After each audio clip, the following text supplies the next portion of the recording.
Santapan Harian Minggu 9 Januari 2022.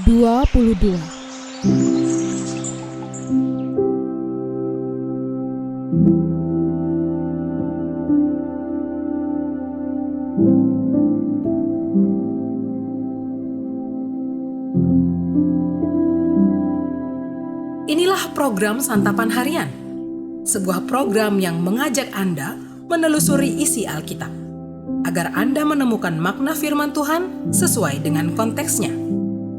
Santapan Harian tertuju bagi Anda yang ingin memiliki kehidupan rohani yang segar, kuat, dan sigap.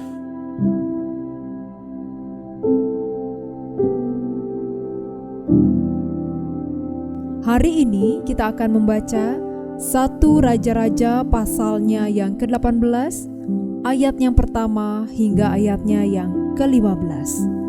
Namun sebelumnya, mari kita berdoa.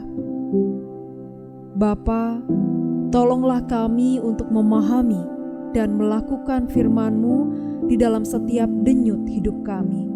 Di dalam Kristus kami memohon. Amin. 1 Raja-Raja 18 ayat 1-15. Dan sesudah beberapa lama, datanglah firman Tuhan kepada Elia dalam tahun yang ketiga. Pergilah, perlihatkanlah dirimu kepada Ahab, sebab aku hendak memberi hujan ke atas muka bumi. Lalu pergilah Elia memperlihatkan diri kepada Ahab.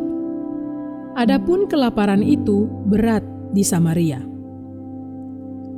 Sebab itu Ahab telah memanggil Obadya yang menjadi kepala istana. Obadya itu seorang yang sungguh-sungguh takut akan Tuhan. Karena pada waktu Izebel melenyapkan nabi-nabi Tuhan, Obadya mengambil 100 orang nabi, lalu menyembunyikan mereka 50-50 sekelompok dalam gua, dan mengurus makanan dan minuman mereka. Ahab berkata kepada Obadya, "Jelajahilah negeri ini, dan pergi ke segala mata air dan ke semua sungai.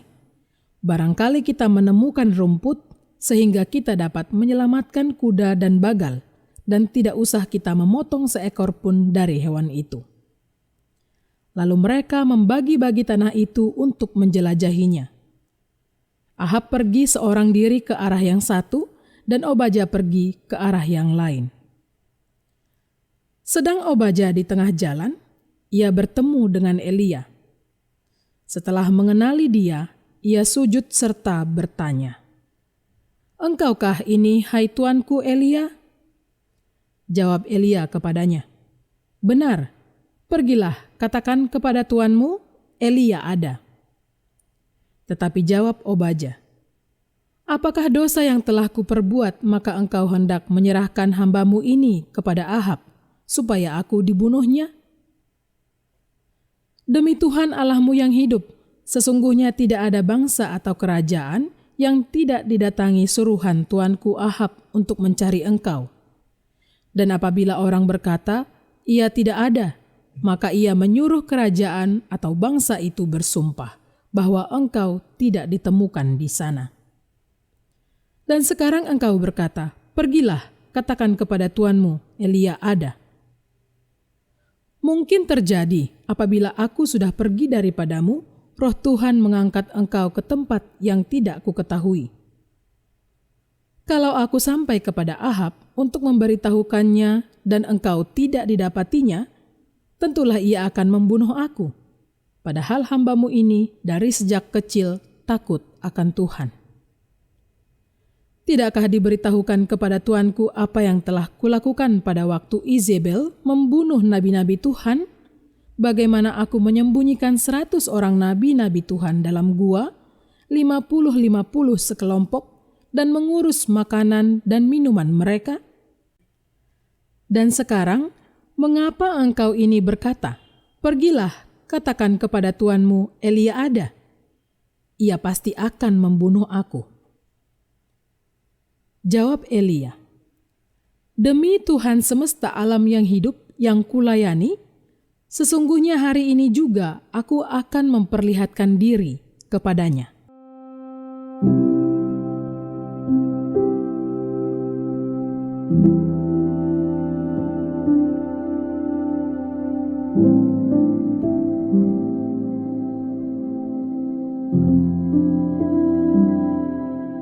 Sahabat santapan harian, dalam kerajaan Ahab ternyata ada kelompok yang setia kepada Yahweh. Obaja, nama yang berarti abdi Yahweh, dengan cepat mengenali Elia ketika bertemu dengannya. Namun berpihak pada Yahweh dapat membahayakan nyawa. Tentu ia membunuh aku. Begitu kata Obaja ketika Elia meminta dipertemukan dengan Ahab. Hidup setia kepada Tuhan memang selalu menantang bahaya. Obaja menyembunyikan banyak nabi Allah yang setia di gua-gua agar tidak dibunuh Isabel, istri Ahab. Inilah juga nasib yang akan menimpa Elia karena menantang Ahab dan nabi-nabi Baal. Dia pun harus bersembunyi di gua. Mengikut Tuhan dapat mengakibatkan berbagai kesulitan dan ancaman real. Obaja memang setia kepada Yahweh, namun terang-terangan menentang Ahab atau kelihatan berpihak kepada Elia dapat menyebabkan Obaja kehilangan nyawanya. Permintaan sederhana Elia kepada Obaja sangat berisiko. Di sini Elia dan Obaja tetap setia. Ketika Allah menyuruh Elia menghadap Ahab, dia pun pergi. Dan Obaja, walau gemetar, dia tetap melakukan apa yang diminta dan mempertemukan Elia dengan Ahab. Beriman kepada Tuhan memaksa kita untuk berhadapan dengan Ahab dan Baal dalam hidup kita. Setiap pilihan mempunyai konsekuensi. Ada pilihan yang secara real menyebabkan kematian. Obaja tidak naif. Dia bekerja untuk Ahab sebagai kepala istana.